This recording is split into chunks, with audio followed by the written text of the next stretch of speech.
Living at the foot of Slieve Gullion. My name is Owen Fern, and I live in the townland of Tabnaban, which is connected to the townlands of Kegel, Clonalum, Balliness and Ballintemple.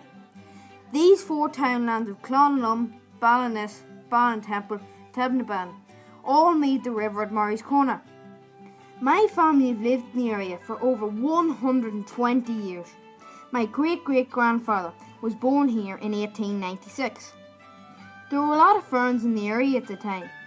My family's nickname was the Slater Ferns, as they were all Slaters. The other nicknames in the ferns in the area were Stephen Petey, which was Joe and Barney, Barclays, which was Owen, Hick, which was Peter, Dinny, which was Charlie, Reds, Murty and Oniaddy were also ferns. In the early 1900s, most of the people in the area still spoke Irish on a daily basis. I have taken a number of pictures of the local area and my family, which I'll explain. Also pictures of items used in everyday life from the late 1800s to the late 1900s. This is the Fern family home house. My great-great-grandfather built it shortly after he got married. Then my great-grandfather done it up after his marriage. My granddad's brother lived in it until he died. Then my dad done it up for my auntie to live in. This is the milk house beside it. These are some pictures of my family. This is my granddad's uncle feeding his horses. This is my granda and his dad having tea together. This is my granda and his dad and his brother resting after work. These are boys playing marbles. This is my granda on his confirmation day. This is my daddy's granny's pram. This is my granda's Uncle John's medal when Clevie won the senior championship in 1914. These are some pictures of the local area. This is St.Mary as well. People used to hang rags on this tree beside the well and prayed for good luck. This is a view of the area beside the well. This is a tablet showing information in Clevie Old Church. These are some pictures of Clevie Old Church. This is St. Mary's grave. This is where she was buried.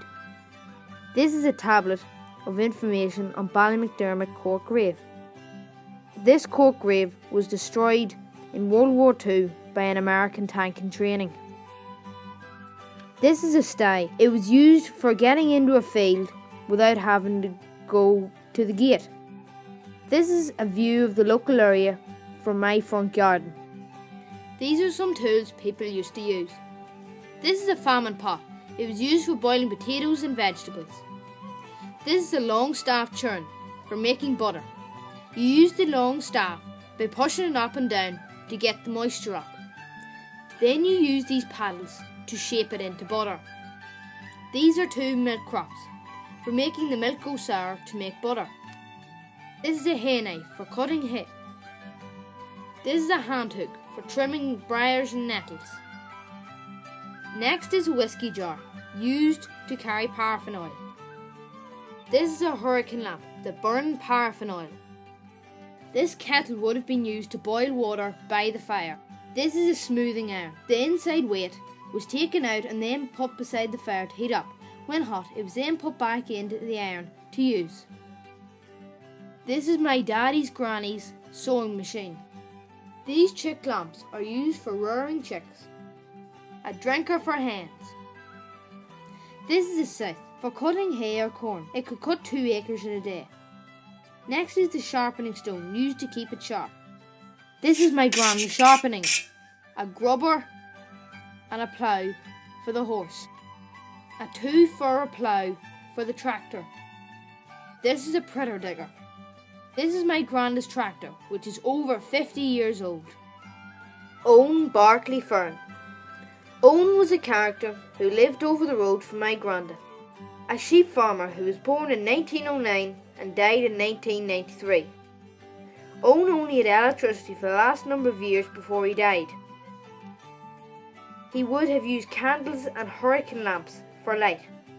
To keep his milk and butter cool, he would have kept it in the stream running alongside his house. Owen played football for Cleavey, and these are his football boots. This is Owen's bicycle that he used to get around. Nowadays, it would say that chocolate is bad for dogs, but Owen would buy a bar of Cadbury chocolate for his dog every week. I really hope you've enjoyed learning about the local history and my family. Thank you for watching.